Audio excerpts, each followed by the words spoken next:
Ladies and gentlemen, good morning and thank you for joining me at this very important event to celebrate startups and their future in the post-pandemic world.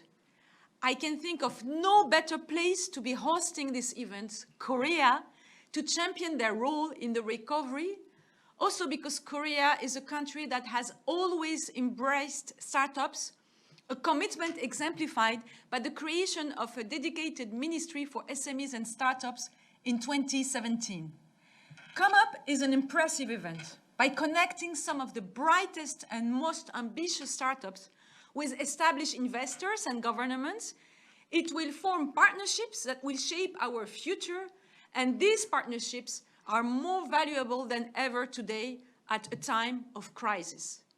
At the OECD Center for Entrepreneurship, SMEs, Regions and Cities, which I oversee, we have been championing a dialogue between governments and businesses for many years now, because we are convinced that by working with businesses, we can also achieve more for government and transform our economies and our societies for the better. Indeed, this event is taking place in very, very turbulent times. The COVID crisis is having a profound effect on our economies and is likely to continue to do so for many years.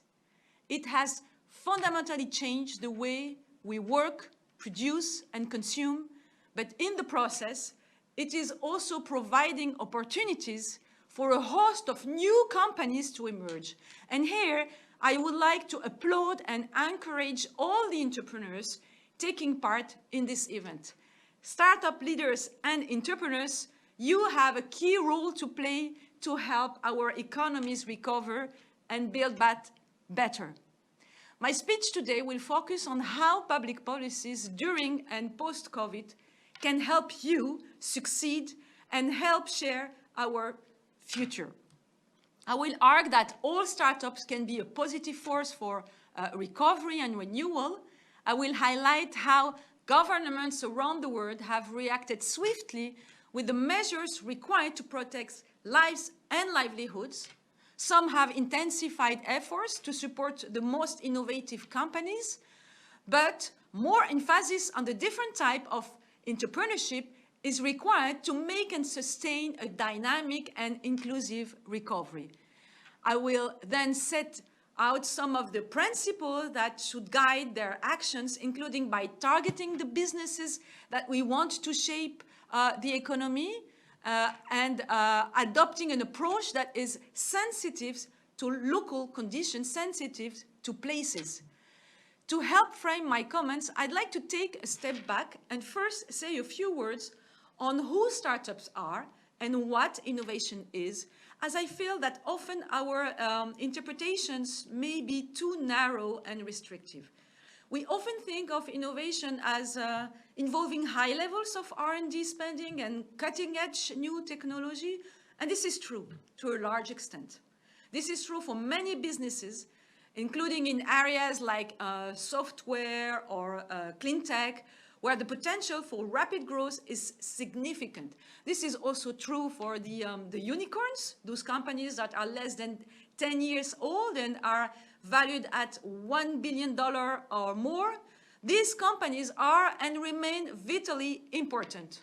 But innovation is a much broader concept that also includes the development of new processes, new business models, new products and markets.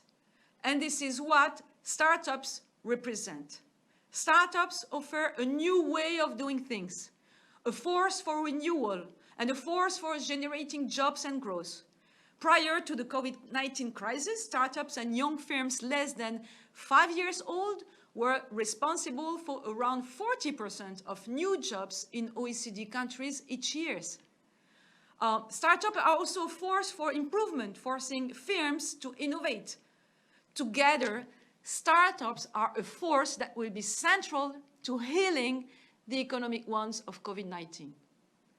This transformative potential extends beyond high-tech sectors. It exists too in traditional industry, from the wine industry to businesses in leisure and tourism. It exists in construction, it exists in logistics, and it exists in retail. Also, many startups, instead of a profit motive, adopt a broader mission to improve the environment, tackle poverty, or increase well-being. This social purpose is too often absent from the startup debate. Despite the growing momentum for larger and established firms to subscribe to environmental, social, and governance criteria, the so-called ESG. So again, it is not only the potential unicorn we should focus on. We need to cast our net wider. Let me now say a few words on what governments are doing in the current crisis context. At the OECD, we have been monitoring the impact of the crisis on SMEs and startups in all OECD countries and many non-member countries since the beginning of the pandemic. At the outset, we found that 1/5 of micro and small firms, including many recent startups, actually, were at risk of failure within 3 months due to the lockdown measures. Businesses in many countries had to close completely, and those that were able to remain open faced significant difficulties through disrupted supply chains and changes in consumption patterns. Many were left without clients, without staff, without suppliers, and without revenues. Governments around the world reacted quickly to support their businesses through job retention schemes, payment deferrals, and financial support in the form of debt or equity instruments, grants, and subsidies. And these measures have been essential. This really was the right thing to do. But we should also remain attentive to the risk of sustaining these measures over the long term. Prolonged support could indeed result in distortions, trapping resources in unproductive or unviable activities, while further increasing SMEs' debt that may ultimately result in a solvency crisis. That is why, at one stage, an exit strategy will be needed from these measures, along with a plan for renewal. And this plan must embrace the important role of startups. So far, the needs of startups have not been central to the design of the policy responses. For example, most support measures, including job retention schemes, grants and loans, are less accessible to startups due to the lack of a trading record. And many startups see little or no benefit from new tax relief measures, as they have no or little profit in their formative years, again, which to claim relief. Meanwhile, access to finance has become harder for startups. Startups find it tough to raise the right finance, even in normal times, as we have shown in the OECD scoreboard on financing SMEs and entrepreneurs. But in an uncertain business environment like today, this is even more difficult, especially for the most dynamic and ambitious startups who rely heavily on venture capital markets, the so-called VCs. In many countries, these VCs market for early stage investments have collapsed. For example, in the US, early stage VC activity declined by almost 40% in the first 2 months of the pandemic. Similarly, in China, VC investment in new companies declined by 60% in the first quarter of 2020 compared to the first quarter of 2019. That means 3 times the drops observed during the financial crisis. So conscious of this risk, countries like the UK, France, or Germany, they have taken explicit action to support financing for startups through dedicated funding schemes. And this represents an important effort, but clearly we need to do much more for startups and for entrepreneurship more broadly. There are also long-standing inequalities in entrepreneurship activity rates that we need to address going forward. These gaps are prevalent across different parts of the population, with women and young people particularly underrepresented in startup activities. The latest edition of our OECD Missing Entrepreneurs publication that was published in 2019 shows, for example, that women are only around half as likely as men to be involved in starting a new business. And while nearly half of youth express an interest in entrepreneurship, actually only just over 7% in OECD countries were actively trying to start a business between 2014 and 2018. There are also significant gaps in entrepreneurship within countries that often do not receive sufficient attention. For instance, startups are twice as common in London and Copenhagen as in the weakest region in the UK and Denmark. And this represents clearly a waste of potential. A waste of potential entrepreneurial talent. To fully tap the talent pool, we need more and better targeted support for different groups and places. So today, we have an opportunity. We have an opportunity to remake our future in the recovery. Because while COVID has created challenges, it has also created opportunities.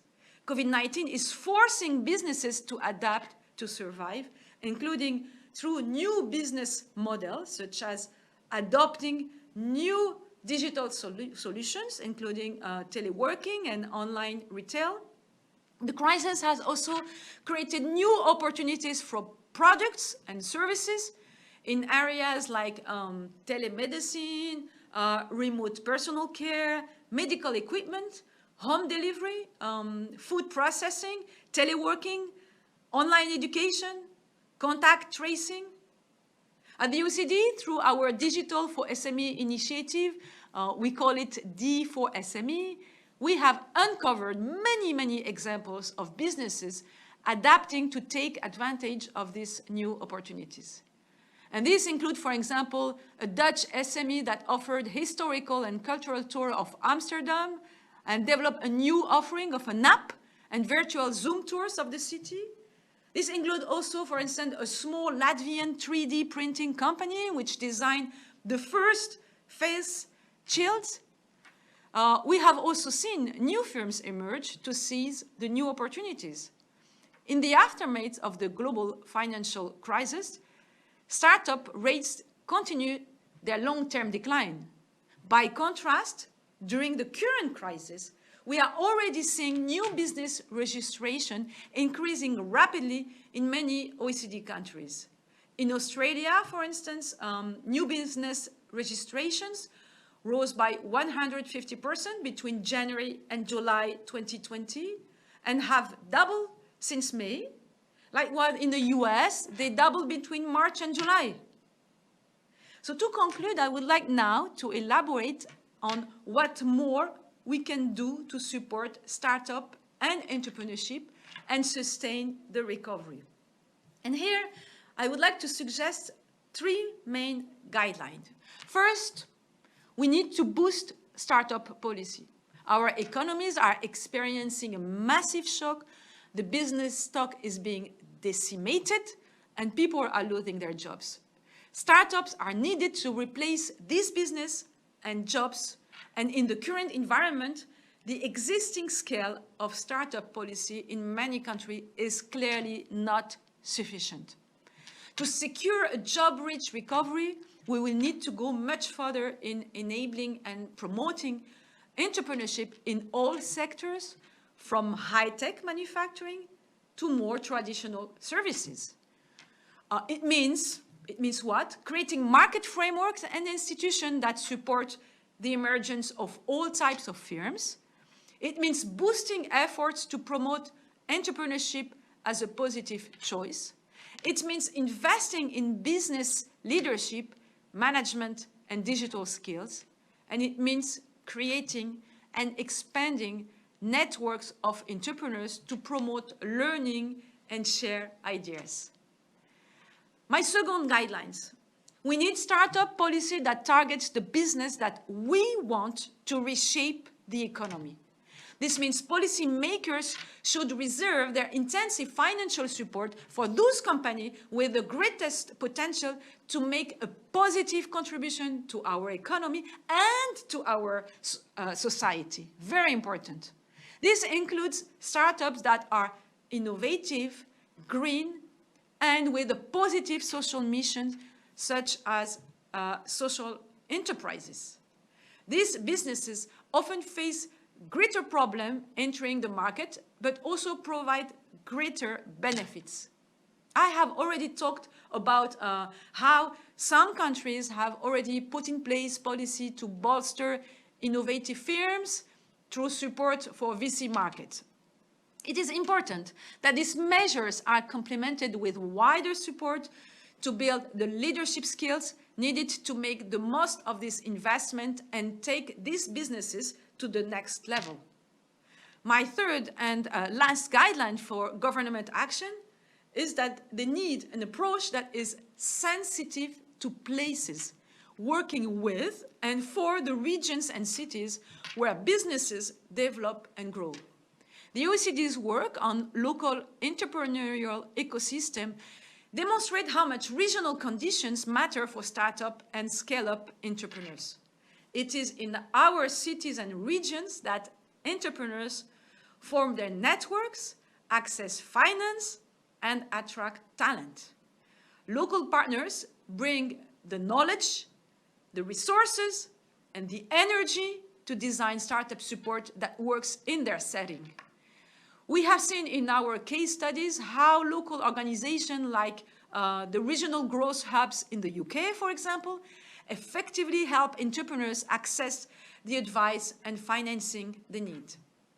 Ladies and gentlemen, as Winston Churchill once put it, never let a good crisis to waste.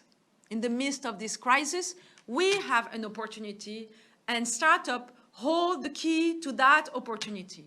An opportunity to embrace new business models, an opportunity to accelerate the digital transformation, and an opportunity to develop a more inclusive, more sustainable economy. In short, an opportunity to build back better. At the OECD Center for Entrepreneurship, we continue to stand by the side of governments across the world in this very important mission. And actually, we are delighted to be working very closely with Minister Park Young-son through our Digital for SMEs initiative to address digital gaps among the large missing middle of SMEs that are lagging behind in the adoption of more advanced digital technologies. Importantly, this initiative brings together stakeholders from the public and private sector, including the small business owners and the entrepreneurs themselves. And we also look forward to deepening our partnership in many other areas, including with you, all entrepreneurs and startup leaders participating in this excellent conference. I wish you all a wonderful reminder of the conference. Thank you very much. 감사합니다.